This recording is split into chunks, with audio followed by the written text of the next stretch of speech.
በዓለም ዙሪያ በሚሊዮን የሚቆጠሩ ሰዎችን የሚያጠቃ የተለመደ በሽታ ነው። ይህ በሽታ ለሕይወት አስጊ ባይሆንም ምቾትን በመንሳት ብስጭትንና ካልታከሙት ደግሞ ከባድ ችግርን በማስከተል ይታወቃል። በዚህ ቪዲዮ የዚህም በሽታ አይነቶችን፣ ምልክቶችን፣ መንስኤዎችንና መከላከያ መንገዶችን እናሳየውታለን። ሰላም ውድ ተመልካቾቻችን፣ ይህ መስፍን 2413 የዩቲዩብ ቻናል ነው። እንዴት ሰነበታችሁ? እንደተለመደው በሌላ የጤና ዝግጅት ላይ ተገናኝተናል። በዛሬው ዝግጅታችን የቆዳ ፈንገስን ላይ አድርጓል። ፈንገስ ምንድን ነው? በጤናችን ላይ ምን ያህል ጉዳት ያስከትላል? እንዴት መከላከል እንችላለን?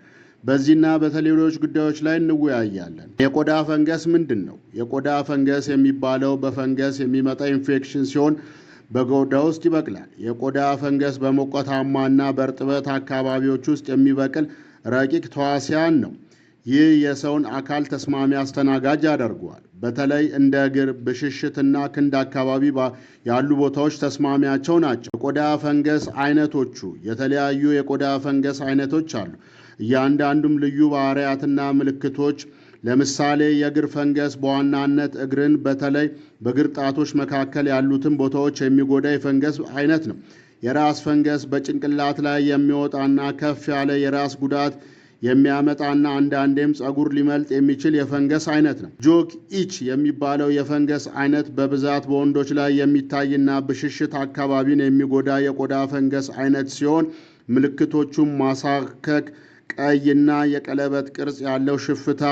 ይህ ፈንገስ ብዙውን ጊዜ በላብና ጥብቅ ባሉ ልብሶች ይባባሳል። የጥፍር ፈንገስ። ይህ የፈንገስ አይነት የእግር ጣት ጥፍርንና የእጅ ጣት ጥፍር ላይ ተጽዕኖ ያሳድራል። ይህ ወደ አልተለመደ ቀለም መቀየር፣ ውፍረትና የጥፍር መሰባበርን ያስከትላል። የቆዳ ፈንገስ ምልክቶቹ። ለቅድመ ምርመራና ሕክምና የቆዳ ፈንገስ ምልክቶችን መለየት ወሳኝና የሕክምናውን አንድ እርምጃ ወደፊት የሚያስኬድ ነው። ብዙውን ጊዜ የተለመዱ ምልክቶች የማሳከክና የማቃጠል ስሜቶች፣ መቅላትና እብጠት፣ የተዳከመ ወይም የተነጣጠለ የሰውነት አካል እብጠት፣ የተሰነጠቀ ወይም የተላጠ የሰውነት አካል ቀለምና ወፍራም ጥፍሮችን ያካትታል።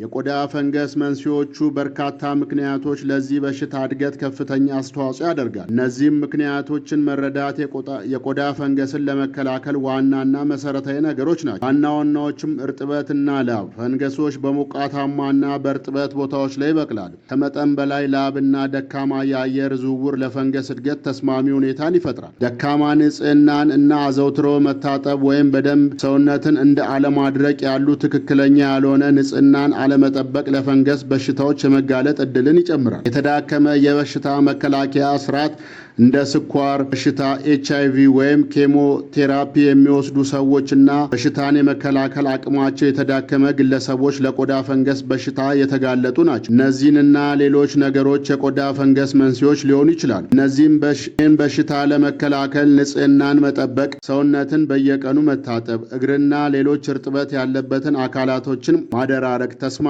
ጫማዎችን ማድረግ፣ የላብ መከማቻችን ለመቀነስ የእርጥበት መከላከያ ካልሲዎችን እና ነፋስ የሚያስገቡ ጫማዎችን መጠቀም፣ የግል ዕቃዎችን እንደ ፎጣ፣ አልባሳትንና ጫማዎችን በጋራ አለመጠቀም፣ ጤናማ የበሽታ መከላከያ ስርዓት ኢንፌክሽኖችን በተሻለ ሁኔታ መቋቋም ይችላል። የተመጣጠነ ምግብ መመገብ፣ የአካል ብቃት እንቅስቃሴ ማድረግ፣ በቂ እንቅልፍ መተኛት፣ ጸረ ፈንገስ ዱቄቶችን ለላብ ተጋላጭ በሆኑ ቦታዎች ላይ መቀባትና በሌሎች መከላከያ ዘዴዎች የቆዳ ፈንገስን መከላከልና ስርጭቱ እንዳይስፋፋ ማድረግ ይቻላል። ሰላም ውድ ተመልካቾቻችን፣ የዛሬውን በዚሁ አበቃን። በተመሳሳይ ፕሮግራም እስከምንገናኝ ድረስ ቸር ቆዩልን።